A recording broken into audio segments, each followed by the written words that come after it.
Pelicans win 127-105 over the Houston Rockets. We're about to talk about it. Let's do it. First took away. Dance with this. Get your money's worth now.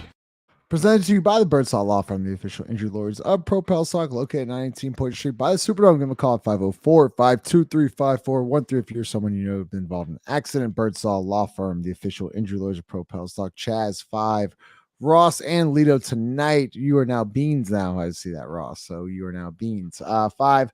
I'm going to start with you. First and foremost, we've dropped a members only pod. Make sure you check that out. Appreciate all of the members that support the show. Glad y'all are back in the chat. We missed y'all for a good week or so. 5. Let's start with, first off, X. Appreciate your super chat, your profile picture. That's the guy we're gonna start with tonight. 5. Herbert Jones. If he doesn't make an All NBA defensive team, we need a riot. I mean, it's not even close. 7, a career high 7 steals tonight. 7.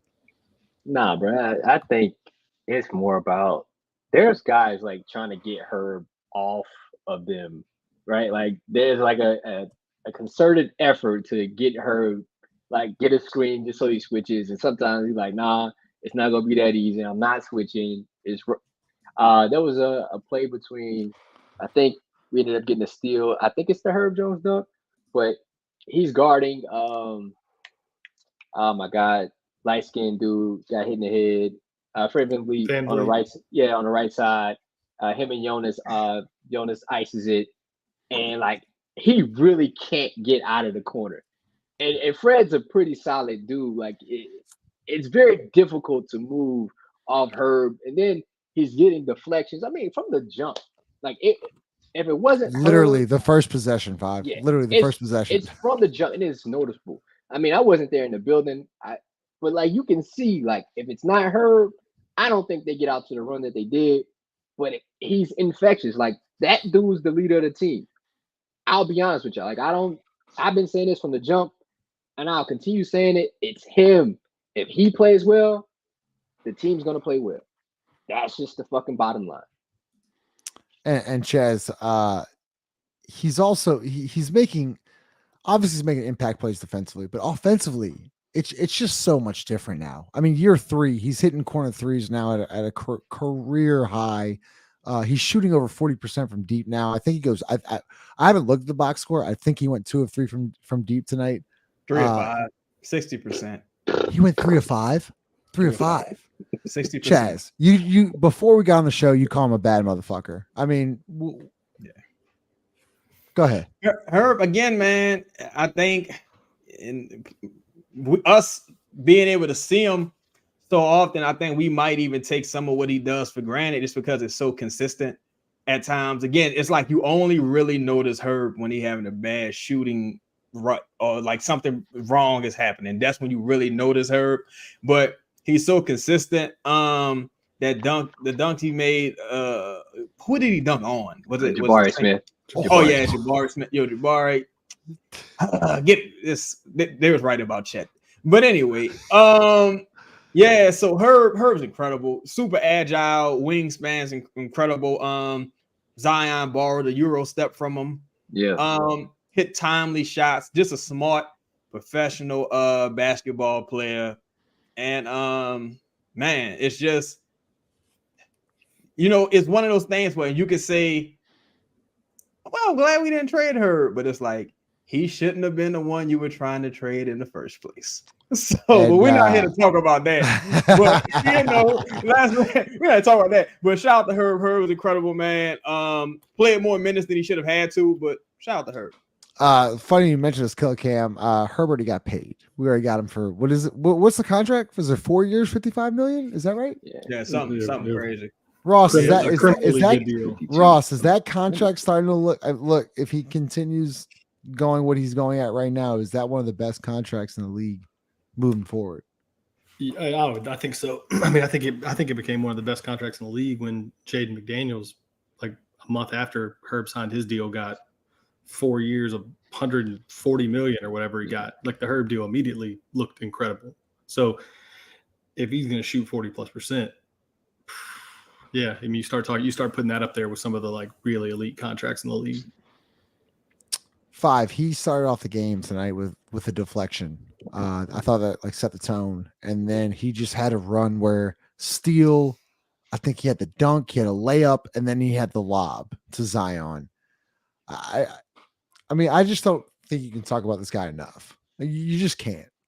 I mean, shout out to NCAA football for coming back, right? This is like the high, like Herb had one of those like Heisman moments, like where the stick just starts fucking vibrating on you, and it's like he can do whatever the fuck he wants to do on the field. That's kind of what it was. It was like this dude's playing a video game. We're just fucking watching it. Like, he can make any play on the basketball court. He's getting in on any fucking steal or deflection. He's causing it. Like 7 steals, bro, against a Rockets team. Like Herb's done this against really good teams. To be honest, like he's been more consistent, and I would say your best player throughout the season. You know what I felt like I noticed, especially, I mean, looked this way again tonight, and maybe it was the All-Star break stuff. It's just like his overall energy level. Like sometimes when you watch, or at least one guy I've watched that sometimes you notice it is Steph on offense, where it's like, dude, got to get tired eventually, right? Like at some point he's going to just stop running around at like almost full speed, right? But then he doesn't. And Herb kind of has that same. It's not to the same end, right? Where he's getting himself open for threes, but it's the defense, it's the transition, it's like all of that stuff where you kind of are waiting, like surely at some point he's not going to just pop. Oh nope, there he is, right? It's like I think 5 said it best. Like you see guys doing everything they can to get Herb to a different matchup.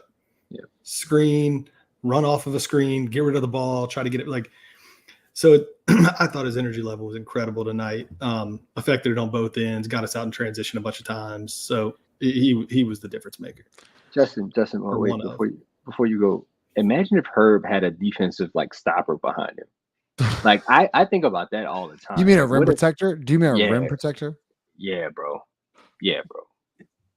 Like, could you imagine all the shit he like it would be like to be able to gamble and not like have to be the one that pick up your own shit, right? Like gamble freely. Like remember when Marcus Smart won Defensive Player of the Year? Yeah. Guess who we had behind him? You had fucking Robert Williams. I get to do whatever the fuck I want to do. That's a really good point, 5. That is a really good point. Lito joined the show. Lito, you said this to me tonight during the game. You said that Herb Jones is the best player in the NBA. That was actually quoted word for word. You turned to me and go, Herb Jones is the best player in the NBA. Do you still stand by those words? I listen.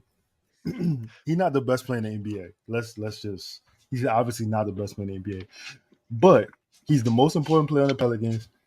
And for 2, he a bad motherfucker. He Chaz, literally Chaz's words, like right before the show. That's my dog. It makes sense.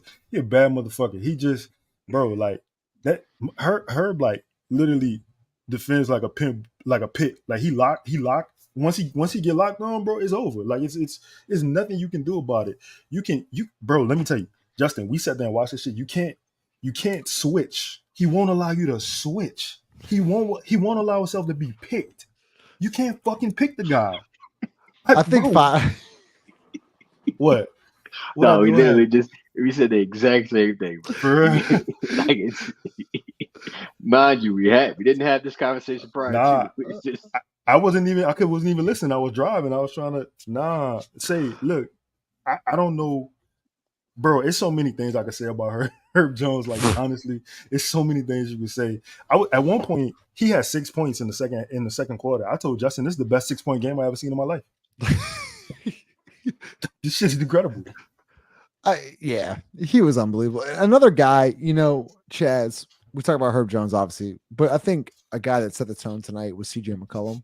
I thought CJ, he was struggling there to like the last week or so shooting. Tonight, he looked a little bit more energetic. He had a couple big floaters. I thought he got off to a great start there in the first quarter. What'd you see from him early on? I felt like it was one of those get right games for CJ. You could tell he looked incredibly refreshed. It helps to play like, you take the win, but the Rockets ain't like a good team. Also, it's a difficult matchup for the Pelicans. But the weird thing is, the caveat is, it's only a difficult matchup for the Pelicans when they're 100% healthy. Right? Because this is a team you play inside out against and you physically, dominate them in the paint. And we saw that tonight. But for CJ, he took what the defense gave him, hit some huge shots. You could tell a guy that really needed a break.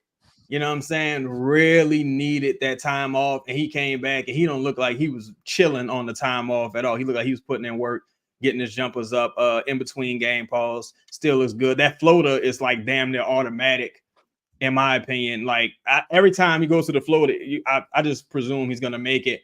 We'll talk about this more later. I'm a little disappointed that he had to get back into the game at the end. I'm really disappointed about that, but we'll talk about that more later. But shout out to CJ.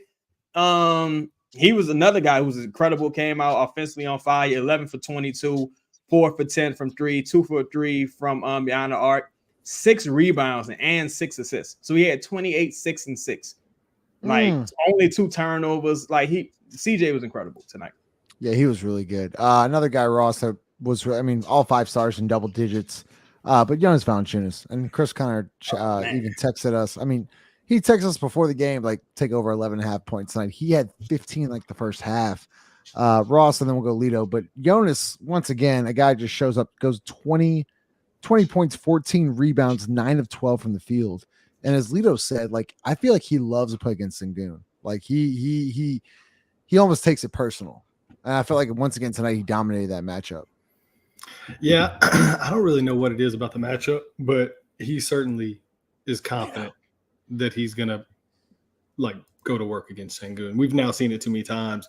I think playing with Zion as a lead ball handler afforded him more space than he's used to in different spots, and what, like, the paint extended wasn't quite as congested as it normally is with Brandon in there. I thought he looked really comfortable, really energetic. And yeah, once he's involved, he's getting to touch the basketball. Like he's a part of it. He's not just a bystander that once every 4 or 5 possessions or 7 possessions, it's just like, oh, hey, let's make sure the big guy, make sure he knows he's in the game. It felt like he was involved, like he was part of what was going on from an offensive perspective tonight. And I think this is the result of that. Lito, you told me something at the game tonight. You said that Jonas is not underappreciated. What's the word I'm looking for? He's rim protector. He's under. I don't remember word for word, but I think I said he was undervalued at the rim. Explain a little bit more what you're seeing from Jonas there. Because when we talk about his foot speed and how he can't, when he gets switched on, he's a defensive liability and things like that. But you told me something tonight that I actually started looking at. But like Jonas has been protected the rim pretty well this season.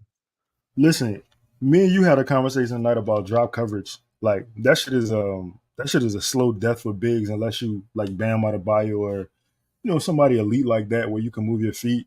But the thing that Jonas has been doing, like actually meeting you at the rim, his percentages are really good at that point. And you saw tonight, like he doesn't block shots per se, but like he does deter them, and you got to give him credit for that. Obviously Sengun is not jumping out the gym, but let me tell you one thing about that matchup. Jonas hates that motherfucker. I don't know what happened. I don't know what Sengun did that man. Jonas truly hates him. And you can see it, like they were, bro, like Jonas was elbowing the shit out of him. Like Ross made up Ross said a good point too. We talk about the spacing, and I never really thought about this. Like obviously, like we talked about Zion needs a space, and Brandon needs a space, and CJ needs a space. But like Jonas also needs a space, and those players also occupy his realm of spacing. So, yeah, it would be hard for him to, I guess, feel comfortable with so many moving parts around him, obviously with the attention that Zion draws.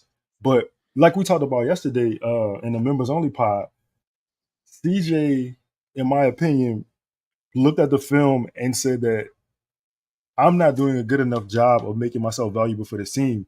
And with him taking these 3-point shots, buying into the system like that, it's made life easier for Jonas, Zion, Brandon, whoever. You know what I'm saying? 5. Justin. Just as go ahead. Good. No, I was just saying that, like, the best thing I can say about CJ's game is I looked up and he had 28 and I had no clue. I didn't like to me, I didn't think his 28 stood out to me at all. I was like, the best compliment I can give him about this game. I feel like he got a quiet, easy, comfortable 28 or 26, whatever it was.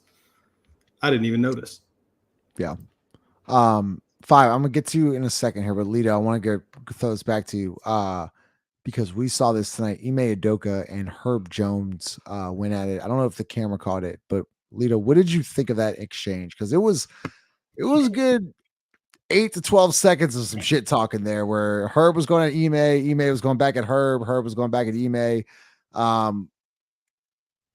First off, I love Ime Udoka. I love the way he coaches. I love the passion. But I thought Herb Jones was just a difference maker tonight. I just thought that exchange was interesting. Hey, you know what happened? Ime was like, trying to juice his team up, give him some energy, and then he started talking to the wrong motherfucker. When you talk to a dog, that shit don't matter. Herb is a dog, and it's a quiet confidence about him that he has. Like it's like an actual arrogance. But if you don't know no better, you miss it. You know what I'm saying? Because he quiet. But the thing about it is, like, bro, Herb was talking to Jayshawn Tate. He was talking to Ime.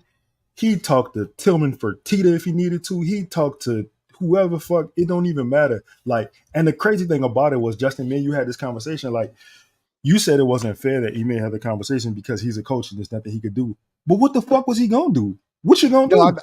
I mean, if you're going to talk shit to a player, I think it's unfair for a coach to talk shit to a player because then you can't play on the court. Like, that's what I think. I but this is my question. No. Yeah. This is my question. Let's just say we go back to prime Ime Udoka and he could lace him up against her. What the fuck is he going to do? Exactly. And he's not going to do anything. But I just think if the coach can talk shit to a player, I feel like the coach needs to play the player. That's just me. But I thought it was an interesting Herb was incredible. Presented by Company Burger, located 4600 Birdsall Street 5. I don't know if this is a career high for Trey, but he had 3 blocks tonight. I want to say, I'm going to go on a limb. I'm going to look this up. I'm going to go on a limb and say that's got to be a career high, but 3 blocks tonight from Trey Murphy. Are you muted? Oh, you're muted. Muted, Bob. My bad. What's the actual question then, Justin? Like, all right, yeah, Trey got defensively. I mean, 3 blocks tonight, activity level a little bit higher. We talk about Trey Murphy's defensively. I figured you would elaborate a little bit on that. I mean, all right, well, good. You saw it for one game. Like, I treat him just like I would treat Dyson. Like, you have a good offensive game. Like, if you were Dyson, you have a good offensive game. Can you do it 2 nights in a row, 3 nights in a row? All right, you did it one night. Cool, great. You did it against a fairly decent Rockets team, energetic. Cool. Can you do it tomorrow night versus Miami, a better team, a championship pedigree team? Can you do it then? Like, okay, cool. That's all fine and dandy. You were active on the boards too. Cool. I see that. But what I like from Trey tonight was actually like the confidence to continue shooting. Right? Like, yeah, you're not gonna shake him there, but you were 0 for, I think it was 0 for 5, if I'm not mistaken. Takes a step back, a 35-footer maybe, right? Like over Jabari. Man, Jabari had a rough night. But yeah, like that's the guy I want to see. Like, all right, get downhill, put your head down, try to get to the rim, finish above a defender. Please make your free throws, but you can see maybe the confidence is getting back, right? Like maybe this guy is rounding out to form. But yeah, man, like there was a lot to take from this game, but I liked what I saw from Trey. But can you do it, multiple nights? 16 steals and blocks for Trey over his last 4 games. Wow. 16 steals and blocks. Yeah, he had 3. By the way, he steals, tied a career high. He had 3 blocks against the Oklahoma City Thunder. Had 2 last game, 3 steals last game too. So he like I mean, defensive activity seems to be picking up if you're using steals and blocks as the That's what I'm saying. Like, but barometer for that. sometimes that can be Yeah, misconstrued, right? Like, it definitely can. like so the activity does that match the stats, right? Like we talk about analytics being one-sided because somebody will just read it and say, hey, this guy's really good on defense. No, actually, it might not be shit. So like, can his play, what we see, match the numbers? And that's what I want to see. Tonight it did. Let's make sure you smash that like button. Chaz, so we talked about all-star for Trey Murphy, how you expect him to respond here in the last 26, 27 games. So he goes 2 of 10 from deep tonight. Did you have any problem with any of his shots? Because I thought a couple rimmed out on him. I thought he had a couple like it could have easily gone like 4 of 10 tonight. Did you have any problem with any of his shots tonight? Just the one where Zion passes it up ahead and he is 1-on-1 and it might have been 1-on-2, but I just say it's 1-on-1. I thought that was a terrible shot. I thought I just didn't like that. I didn't like the decision making there. And he had another thing that probably wasn't his fault. It could have been called a foul. Comes off the screen and his foot gets tangled up with the defender. He falls in the left wing. Yes. And I'm like, I don't know if that's his fault or not, but it turns into a turnover. I think it's in the third quarter. Overall, I thought Trey had a questionable game. I thought it was like solid, not spectacular. You know, he played 36 minutes. I'm really happy about the blocks. Like to Justin's point, two of those shots were halfway down. Literally. Once I saw that happen, I knew it was a bad game. I was like, it's gonna be one of them nights. And he missed a lot of free throws. So 3 for 6 from the free throw line. It's a work in progress. 3 steals, 3 blocks is impressive, but it's a work in progress. 13 points on 12 shots. I'm never gonna be a fan of that. Yeah, that's all I really got to say about Trey. Jared, can I want to hear your thoughts on this because I noticed the free throw thing tonight. He's obviously shooting career low 80%. He's usually a 90% guy. Is there something you're seeing from the free throw line? Because usually he's automatic. 3 for 6 tonight is very rare for Trey Murphy. Is there something there that you think, or is it just kind of, he's played whatever it is, 30 games? Probably hasn't been working on his free throws, to be honest. Like, think about it. That's probably the least of his worries at times. And he's thinking, like, I get to the line, I could probably just knock these down.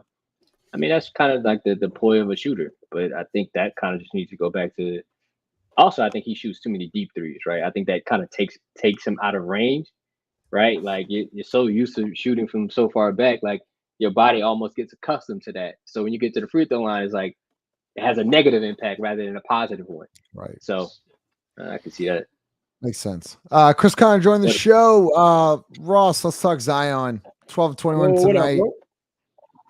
What are y'all? 9 assists, 27 points. What'd you see from? He's pretty good. Yeah. It's look, it's just a lot more fast paced. It's more exciting basketball. It really is. Okay. I thought this is all like I kept going back to this one thing in my head. Went about halfway through the game when we're up 30 or whatever it was, and it was. And I know they made a little run in the fourth quarter, and we had guys out, and we had to bring people back in. We still ended up winning the game by 20, whatever. But we got a lot of complaints in the chat. They're like, well, we won those games, those last couple of games before the break against Portland and Memphis and whoever the other one was. I don't even remember the other one, some other terrible team that we like. Washington, right?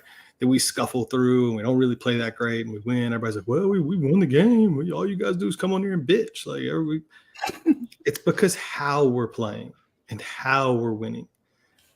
This is different, right? Like, this was fast paced. We were getting great shots. We were playing with energy. The ball was moving. Guys were getting open looks. They were sharing. That we were playing in transition.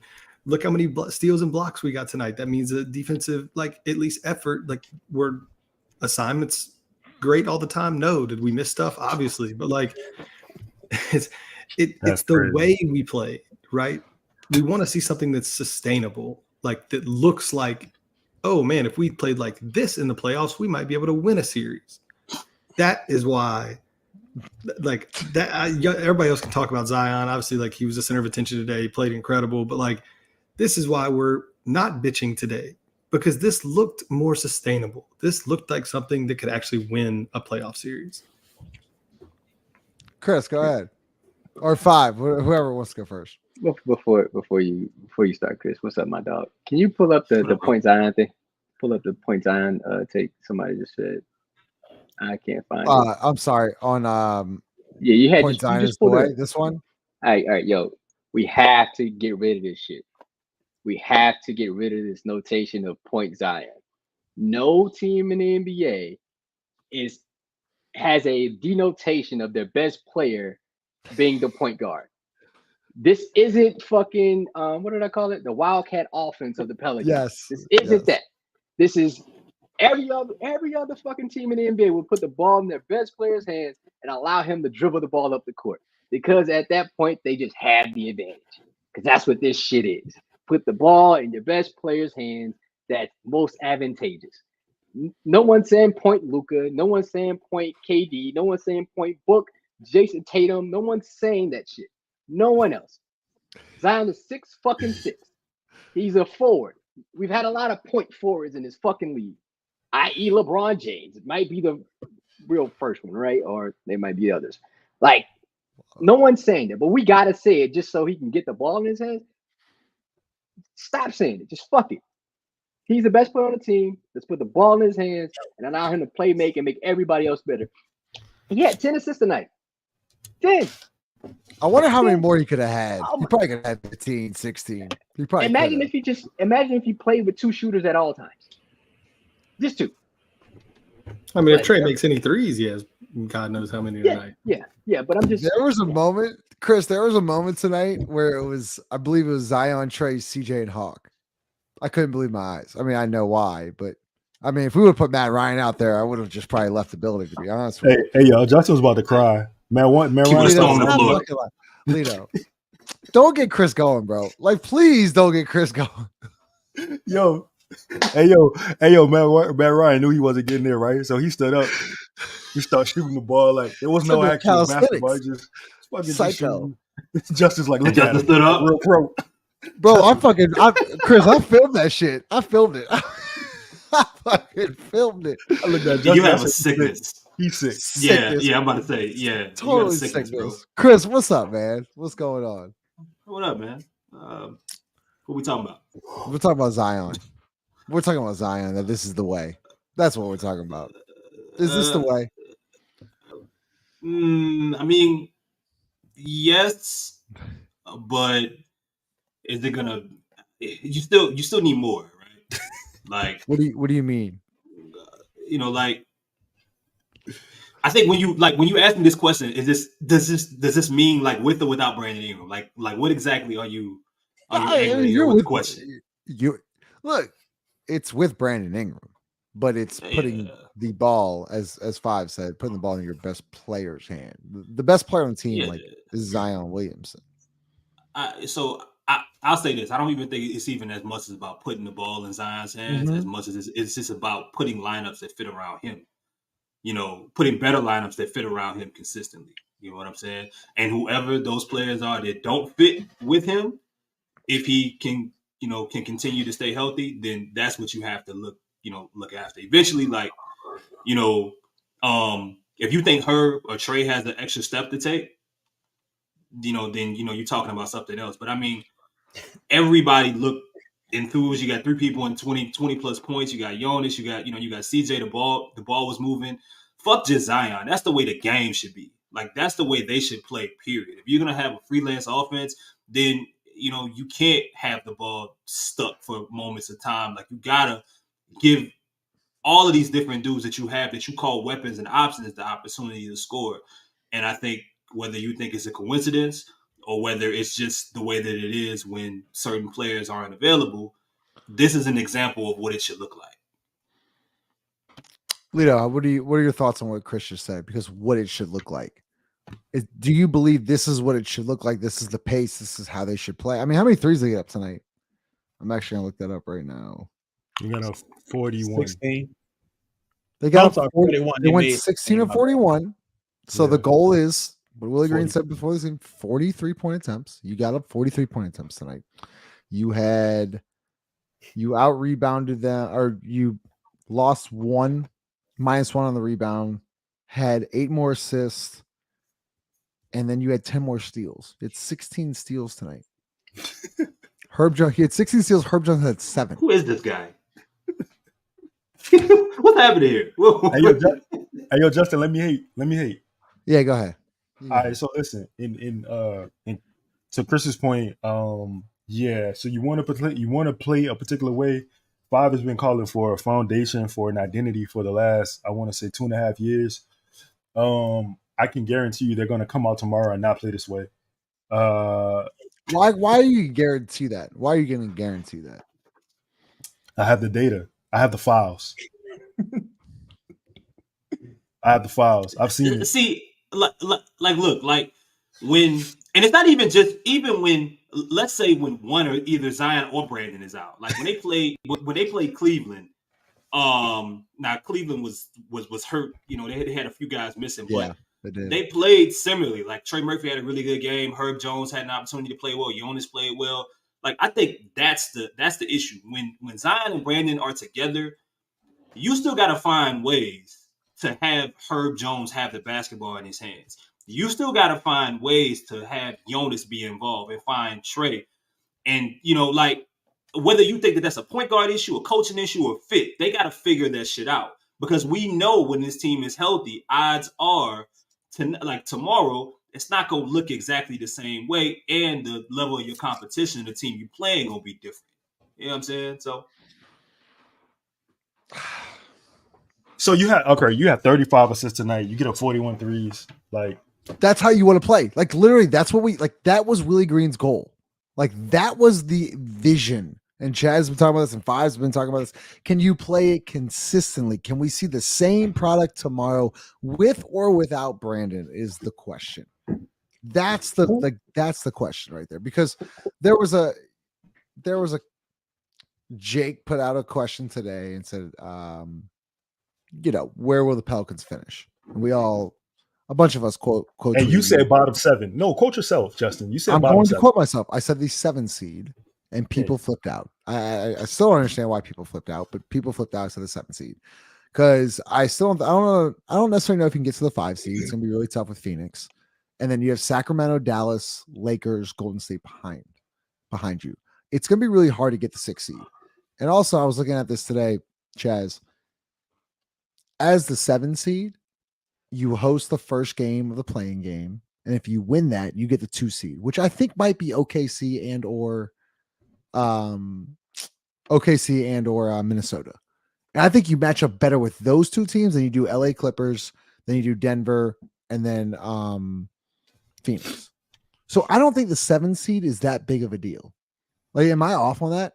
Like, do you think that if they get this up, I am off? You think they got to be top 6?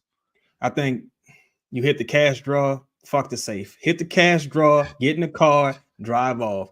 Anything can happen in the 7 seed. Then Zion twists his ankle, Brandon catch Ebola, something stupid. And look, here's the thing. If none of that happens, and you're playing the Warriors or the Lakers, you probably get beat. So even though it's a double elimination, you probably get beat again. I'm with you on that, Chaz. But Chaz, you're most likely, as a 6 seed, you're most likely lined up with Denver, Clippers, or Phoenix. And I think those 3 teams are a nightmare matchup for the Pelicans. I think any. I know 5 once again. I think you take a guaranteed. What happened? Oh, you take a guaranteed series versus a sudden death matchup. You know what I'm saying? Just go with the series to answer the question. I think I don't remember was that the original question? I don't remember what the original question was. I don't know the question. I was just saying what would be better, 6 or 7 seed? That's what the original question was. In traditional NBA, 7th for matchup purposes, and it depends on how it falls. But you probably won't know until the very end. But with the play-in and all that shit, you just want to avoid the play-in altogether. Because to me, it's a cool concept, but it's kind of ruining like how certain things are evaluated, because it gives bad teams a chance to kind of sneak into the conversation. But I thought for Zion in general, and to Chris's point, it all depends on how this team plays healthy. I feel like, and I'd be remiss if I didn't mention Willie Green. Willie Green, Willie Green, the motherfucker that always want to split up in a horror movie. Like, hey, let's not, it's strength in numbers, guys. So let's split up. Like this. Look, Zion played 30. They were out. Zion and CJ were out at like 27 minutes played. These motherfuckers come back in. CJ plays about 32. Zion plays 36, I believe. Trey plays 36. So now you're going into the second night of a back-to-back against Miami, against a rested team. It's like, what are you doing here, Willie? What are you doing here? But enough about that asshole. Are you talking about the minutes played? Like when? Yeah, because it's like, why? Because it's like it's like you doofusy fuck. Why would you go to an all defense? You saw the all defensive lineup wasn't working early in the third. You managed to escape with your life in the third, right? Now you start the fourth with the one shooter lineup. Take Zion out at the 8-minute mark. Joel, AD, we all think the game is over. This doofusy fuck. Let's the lead dwindle all the way down. Well, not dwindle all the way down, but it got to be to a dangerous point. Got to be to a dangerous point. Now you got to put Zion back in the game. You got to put CJ back into the game. And it's just like, what are we doing here? So that's the thing I question about the process. To Chris's point, I think when this team's healthy, you probably see a little bit less. I think you see a little bit less of the whole point Zion thing. I'm not sure how long Brandon will be out. If he's really sick for real, he needs to be out until he's unsick, because it don't make no sense of him coming back and fucking the people up. So if he's really out, like if he's really messed up, let him get 100% healthy. But I thought Zion played incredible. I thought he didn't get a fair whistle at all tonight. I would have liked to see Willie Green get a tech. I really would have liked to see Willie Green get a tech, but if it was Brandon, Willie Green would have cut himself and fell on the floor crying. But anyway, he threw some water on the ground like Jason Kidd. But yeah, it was a quite the impressive game. They actually brought his 10 assists down to 9 assists. That's funny you mentioned that, bro. That's funny you just mentioned that. They keep doing that. It's like the second time they've done that to this. No, third time they've done that to him. So Zion finishes with 9 assists tonight. Yeah, third time they've done that, by the way. It did it on the 11-11 game. It did it on another assist game, and they did it on this game. But I mean, that's still 9, great efficiency. You can see how when they switched to the one shooter lineup, how the Rockets were able to blitz him and able to get a lot more deflections and things of that nature. So hopefully, I don't believe that's going to happen. But Willie Green sees that, and he sees that at worst, put Matt Ryan out there just to keep the defenses honest. You know what I'm saying? Just to keep the defenses honest. But it didn't happen. You managed to win tonight, but you still want to see a good process happening. You want to see people learning from their mistakes. You want to see just some of the things that you want to be building towards your playoff run. And right now, it's still a couple of questions to be answered. About to have 300 people in this room. Make sure you smash that like button. Ross, I just thought about this, but 21 field goal attempts for Zion Williamson tonight, 4 free throw attempts. At what point does this need to change? Because there was a stat out by NBA University a couple of days ago where it was like the players that like have the most field goal attempts at the rim or something like that. And it was Giannis 1, Zion was 2, and Giannis has like 550 something free throw attempts, and Zion has like 305. What is going on with that? Is it because he's not selling it? Is it because he's actually not getting fouled? Like, why doesn't Zion get those calls? I think it really just goes back to, you could say he's not selling it, but I think it's just the way he tries to finish. It's not like we've talked about it before. He's not like one of the guys that's extending his arms. It's because of his body type. He's creating body contact a lot of times. It's not, what James Harden is doing. And even Giannis, I find they keep the ball extended away from their body so that any contact is really obvious. And while he's finishing at the rim or around the rim, I don't find that he's finishing like above the rim. Like, you know, and I don't know if I'm explaining that right, but it's not that he's not finishing like where the foul is. Exactly. It's more of he's always going to that left hand, same spot every time. And there is contact, but it's not like he's going straight up, straight into the rim where I just think it's not as obvious, and he's creating a lot of the contact. Unfortunately, he gets a bad whistle. Like I thought tonight, he shouldn't have shot 10 free throws or more. But I think it's just the way he drives, and it's hard. I mean, anybody, if you're watching the games, I feel like we all like, you know what I'm trying to say. Yeah, go ahead, Ross. I think, I mean, I'll say this, like, think about all the people that you can over the past 5-10 years that have gotten to the line consistently. They all have Euro steps. They have step backs. They have swing throughs. They have moves that are designed to get to the free throw line. Like, literally moves that are just designed to create contact.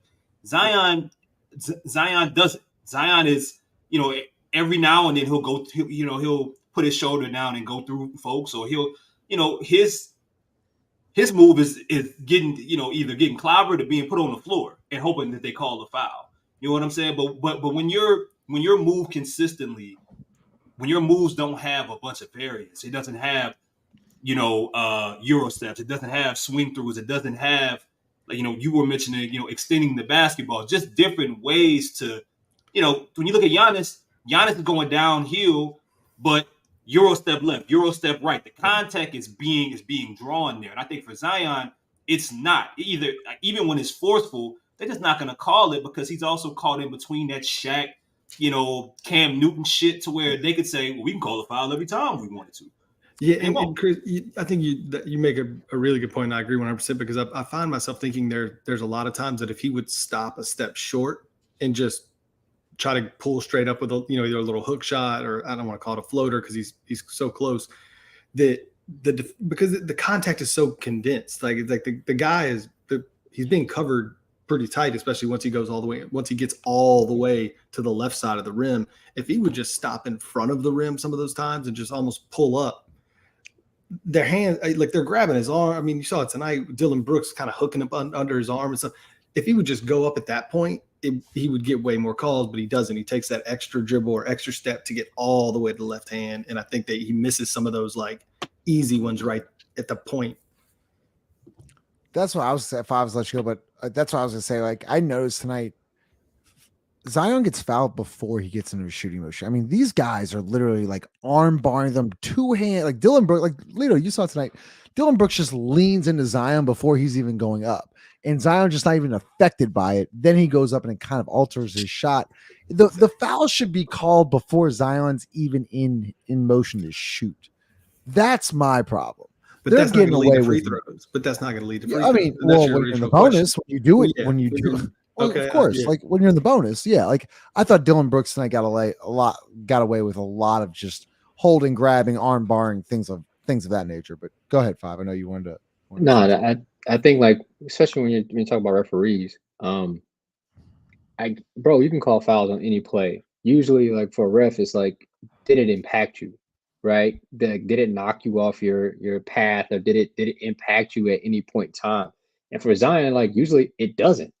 So it's hard to get to that point of, like, and then he's so graceful at the rim, right? Like, he'll move his body out of the way and finish, like, softly. Like, did he get fouled? Like, it isn't like the ball just went 10 feet in the second row or something like that. Like, no, it's hard to officiate a guy like that. And to be honest, it's gonna take Willie, it's gonna take Zion to almost create some kind of, like, concrete, like, yo, every time he doesn't get a call, I'm gonna tell you something about it. Like, it has to be that, because they're not just gonna listen to you at that point if you're just gonna sit back and be quiet, because most guys be like, all right, well, fuck, if you don't care, why should I? So, you know, why? Add on. Go ahead, Luke. No, go ahead. I was about to add on the 5 point. I think that's a lot of what it is. Like, I think everyone's correct. Like, Zion isn't. the NBA version of Zion is a more finesse player, right? He's more of a Kyrie-esque player. He doesn't finish violently above the rim. So for as big and strong as he is, it's kind of only impactful with moving guys out of the way. Like, you know what I'm saying? He's not necessarily and he has an elite first step, but he's not necessarily like finishing this. Nah, I can't say it. There's an expression, but I'm just not gonna say it. He's finishing above the rim. Finishing above the rim. That's a better way to say it. Finishing above the rim. That's why you gotta get it to SARS, right? So we gotta use some tact. Or just like through contact, right? Space. Like, No, well, I'm not even gonna say what I was gonna say, but we'll talk about it another time. But he doesn't finish above the rim that much, right? And he also doesn't take a ton of shot attempts, like, so that makes sense why Giannis would have the more free throws and things of that nature. And it's a reputation thing. I always go back to that Michael. Of course, it's fucking Michael Jeffrey Jordan. But you go back to that Michael Jordan thing where Jordan said, "I got fouled," and the guy said, "I didn't see it, but I believe you, Michael. I believe you." Yeah. That It's that rep. should be investigated. But he needs to be a Donahue, bro. Like he needs to be in that Donahue book. He was sounding like a Chris Hansen guest. But have a seat right there. Have a seat over here. But in closing, it's like you have to build a reputation to where it's like, nah, Zion don't miss shots like that. He don't miss shots like that. It had to be a foul. He don't miss shots on his left hand, finishing at the rim off the glass. He fouled him. Like, you got to build a reputation, and that comes from letting the refs hear you, being vocal, being demonstrative. And, as many calls as Luka think he doesn't get, trust me, he gets a lot of the motherfuckers. I think Zion makes himself too easy to foul. Like he really does. Like, he doesn't create enough space away from the defender. Like, he makes himself easy to foul. It's unfortunate, but it's like just his style of play.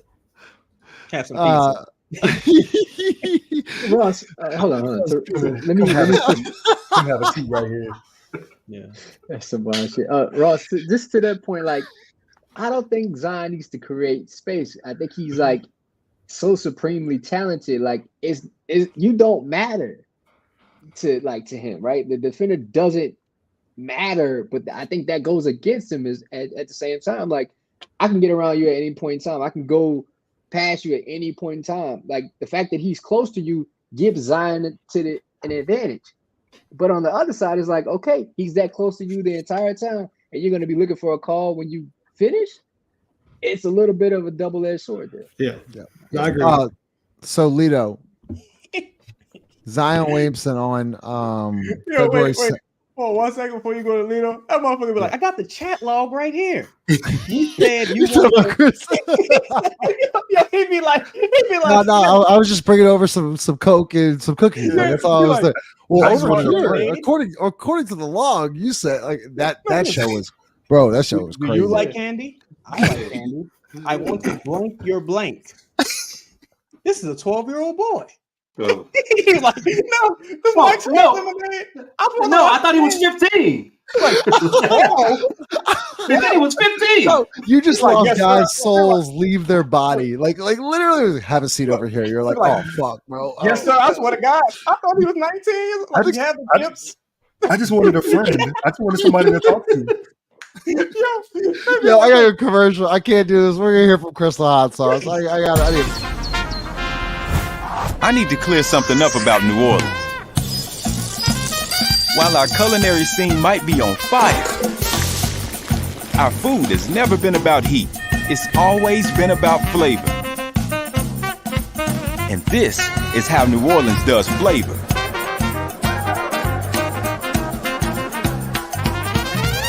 Are we clear? Crystal, how New Orleans does flavor. So Lito, Chaz, that was incredible. All right, so February 2nd, you're in big trouble, mister. Go ahead. Zion Williamson had 21 field goal. He had 21 field goal attempts against the Spurs, dropped 33 in a win. Last game for the All-Star break against the Wizards, had 21 field goal attempts, went 15 and 21 from the field, had 36. Against the Rockets tonight, had 21 field goal attempts, 12-21, 27 points, 9 assists. There's a trend Are you there. telling me a trend is coming, Justin? There's a trend when Zion That was a little crazy. attempts 20 or more field goal attempts. Yeah. The Pelicans usually win that basketball game. So Justin, let me ask you a question. Leo than Chris. Yeah, go ahead. Let me ask you a question, Justin. Let me ask you a question, pal. Justin. Why, Jermaine? I'm sorry. We did a Chris Hansen thing. I feel like I had to go back to Cully. Like it was a little crazy. Why wouldn't you get the best? Why would you get the best player on your team 20 plus field goal attempts on a regular basis? Just a question. So you asked this last night in the members only, and I was like, I don't have an answer for you. I don't. You have do have an answer answer for you. You have an answer. Well, yeah, we have the answer. If there's anything else, the other number 14's got to get his shots too. I guess what I'm asking is, why is this a trend? Like this, your best player shots is a trend. That's crazy. It's just like it goes back to what Jared says, like the whole Point Zion thing. Like scratch Point Zion. Just put the ball in your best man in the best player's hands. Like I paused it, Chris. It's okay. I can then continue on. You just put the basketball in the best player's hands. Zion is the best player. When he's got the basketball, the team's at their best. It's really that simple. I mean, once again, we keep talking about the JJ Redick thing. JJ Redick breaks it up. What do you, Ross? What are you laughing at? What did I miss? I don't know. I'm just saying. Dude, that's funny comment. Dude, so y'all really calling that grown man beans? Piano man. Lino, let me ask you this. Why don't you think he gets 20-something shots up tonight? Low IQ, Justin. Low IQ. From who? All around. All parties involved. It's no way you look at the mismatches this young man has on a daily basis. And shout out to Beans, man. There's no way you look at this guy's on a daily basis. You watch him play basketball and you think to yourself, nah, man, you know what? I see he got the mismatch. Let me go to Najee in the corner over here. Like, it's low IQ all around. Why wouldn't you empower him to I'm with Bob. I hate the point, whatever term. Like, why wouldn't you just give him the basketball? Like, let him play his game. Let him figure it out as the quote unquote best player, leader, whatever of the team. The fact that it's trending, his shots are trending up in fucking February. Yo, it's a little crazy. Can I add some context? Yeah, I'm sorry. The Pelicans are 5-2 this season when Zion attempts 20 plus shots. The two losses were that infamous Denver Nuggets game, the first one when Hawkins looked fucking incredible, and wonder what happened to that guy. I can tell you. Is that when they blew the second half lead? They were up like 18 or something. They blew a huge second half lead. Yeah, I'm looking at that one. Chris, there was JJ Redick had an interesting podcast over the weekend, and I was talking to the other guys on the members only pod last night, but he had mentioned something along the lines of hierarchy and the confusion. He talks about Point Zion. He talks about the team making some noise in the West, but he questions the hierarchy. I'm interested to hear your thoughts on this because, one, what do you think the hierarchy is now? And then the second part of the question is, what do you think the hierarchy should be? I mean, I think the hierarchy is still a combination of Brandon and Zion. I don't think that's changed. I'm not sure how or when or if that will change. And I'm not sure that the CJ is that far behind. I mean, I think all three of those guys have equal opportunity and responsibility in the offense. So yeah, I mean, and I don't see how that's changed. It should be Zion.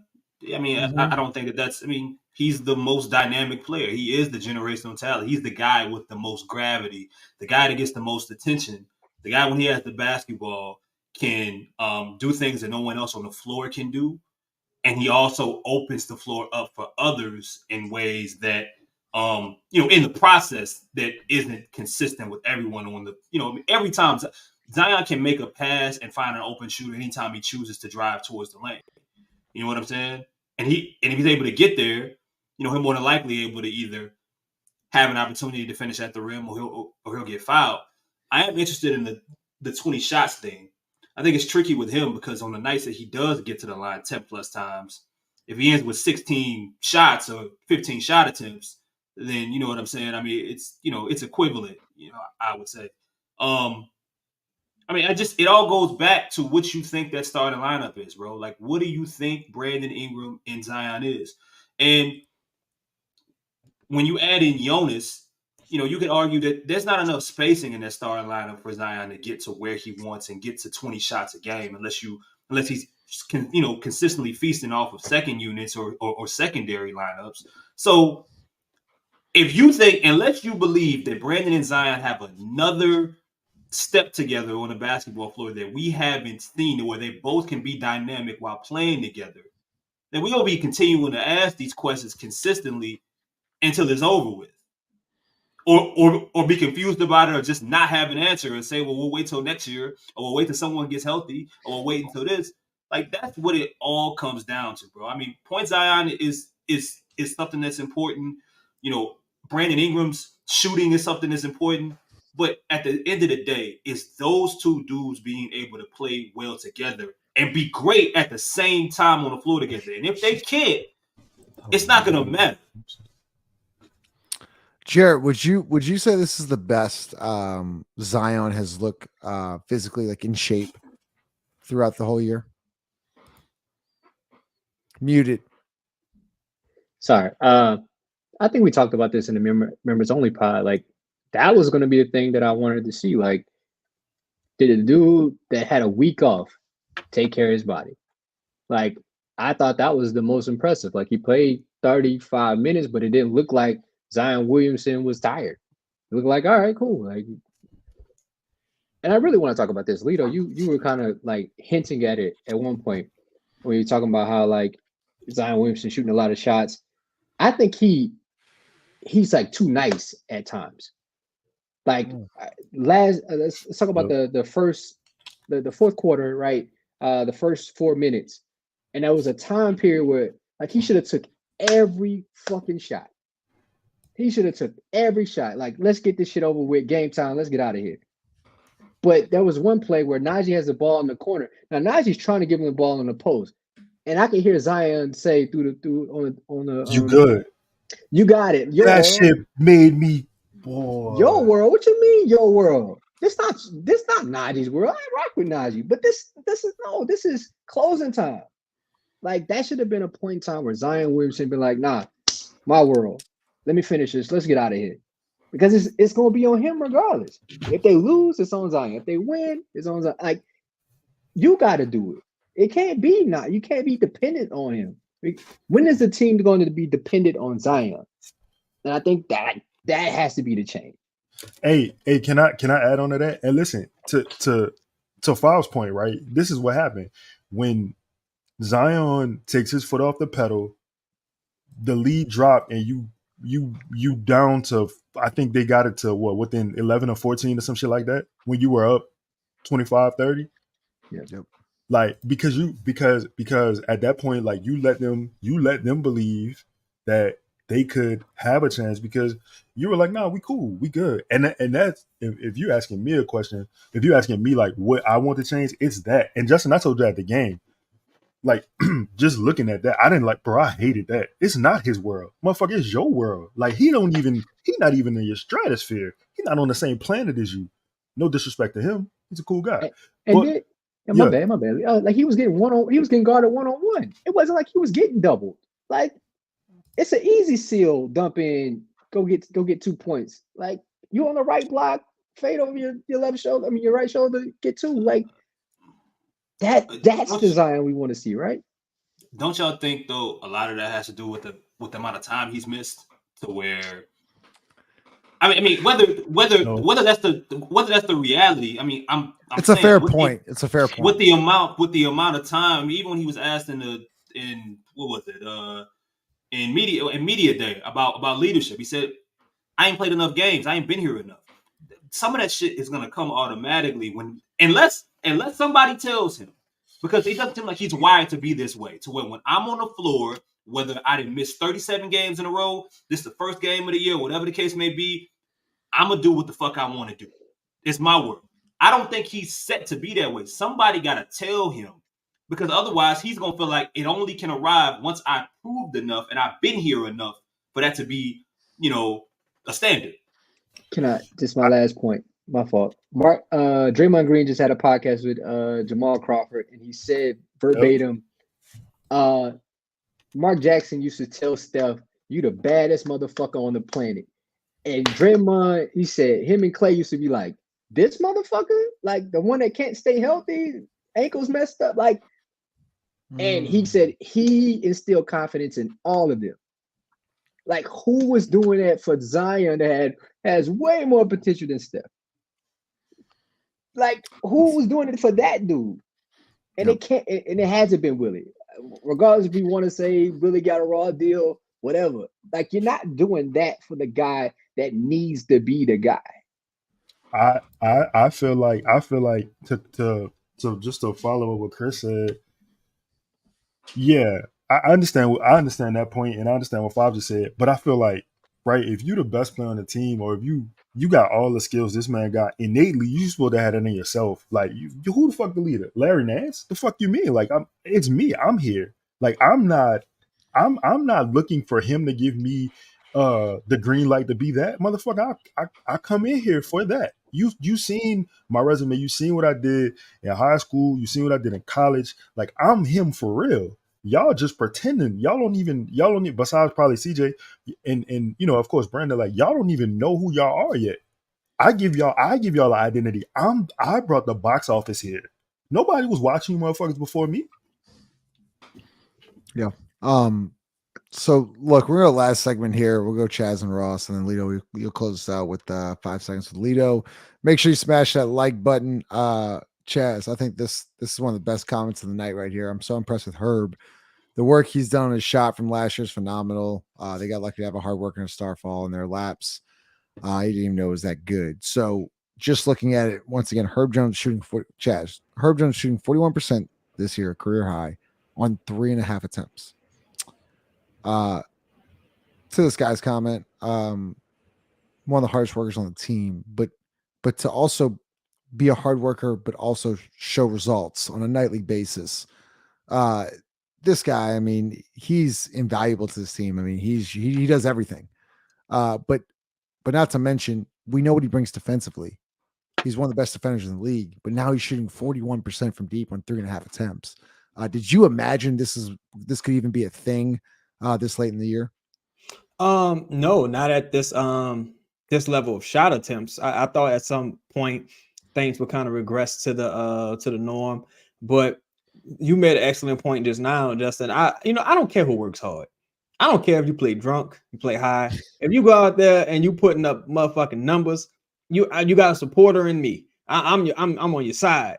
And Herb shows results. Herb goes out there. He's a self-starter, self-motivator. When Herb is in a rut, it doesn't last for long. You know what I'm saying? Herb is a true professional player.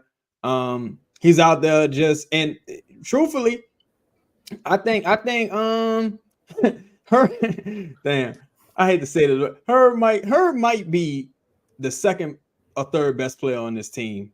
And I don't think it's crazy to say overall he's one of the second, like he's a top 3 player overall. Yeah, and see, and you just added a great point of emphasis on with the overall, because we haven't even seen the best Herb, in my opinion. There's probably a bunch of things that he's just not asked to do.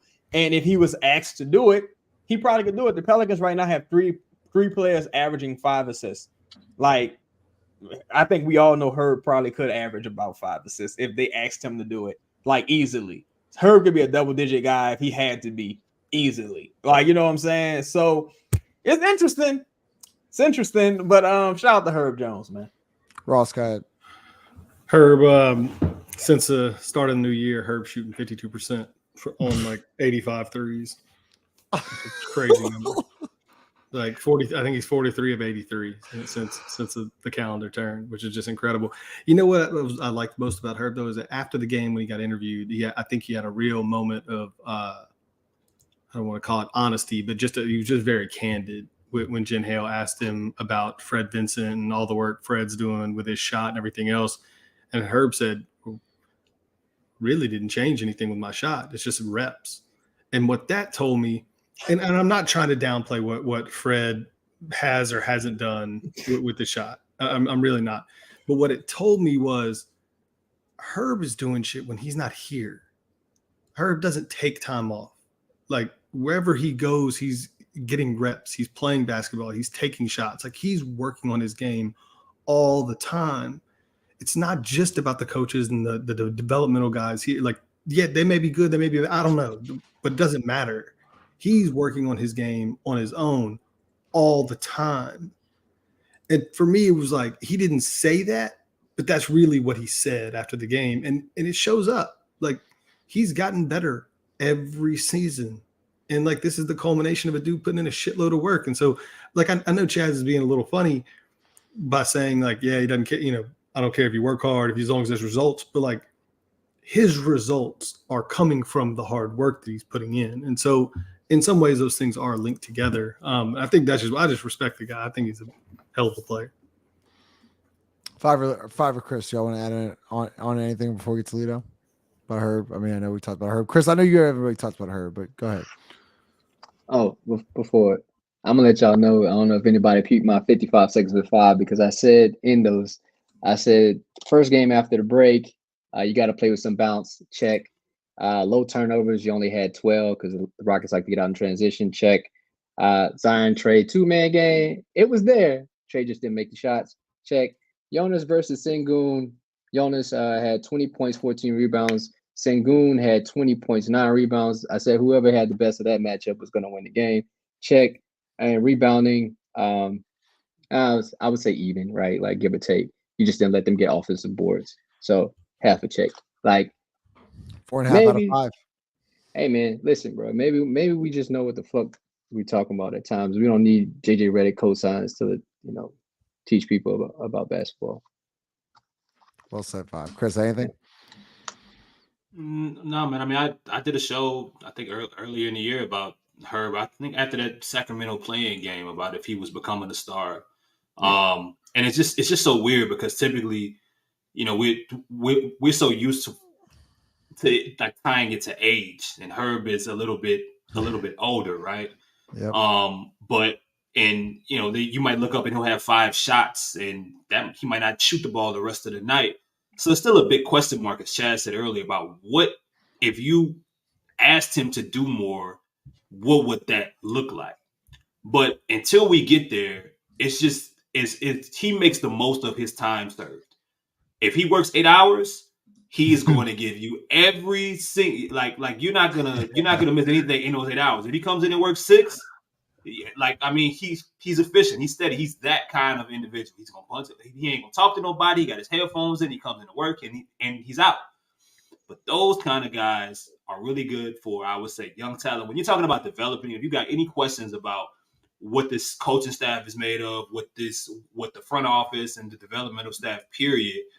Well, a dude like Herb Jones is important because the players are paying attention to him. They're not paying attention to a lot of other stuff. They're watching him, and that's an example of leading by example. And he's not even a star on the team, but they're watching him, and the smart ones are saying, yo, what are you doing in the offseason? And that, that's a good way, I would say, to bring internal growth from your organization or from people, certain guys on your roster. Yep. Lito, real quick, people want us to answer this question from Noah Ball and 5-4. What do y'all think about Draymond saying no one's scared of the Pelicans? So if you don't know, CJ over the All-Star weekend said that a fully healthy team, fully healthy roster, you should be scared of the Pelicans. Draymond, I think then on All-Star Sunday said that no one's really scared of the Pelicans. What did you think of that? I ain't see nothing wrong with it. I didn't see nothing wrong with what, either or I didn't see him saying anything. I didn't see Draymond saying no one should be scared of the Pelicans. I felt there was nothing. There was no, like, he's right. Like, why should you be afraid of the Pelicans? What have the Pelicans proven yet to be afraid of? Like, what have they done that you should be scared of them?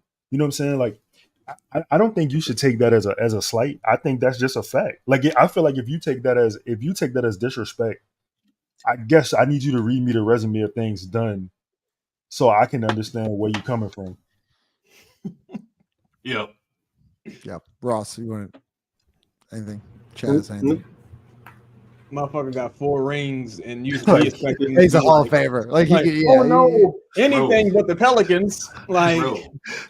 And he didn't. And look, and Draymond's ascendance in this league wasn't easy, bro. He wasn't part of a team that just came out of nowhere, bro. Like, he watched them struggle. He watched them make changes. He's a perfect individual to, like, more than anything. I think what he's saying, bro, is that you got to take steps.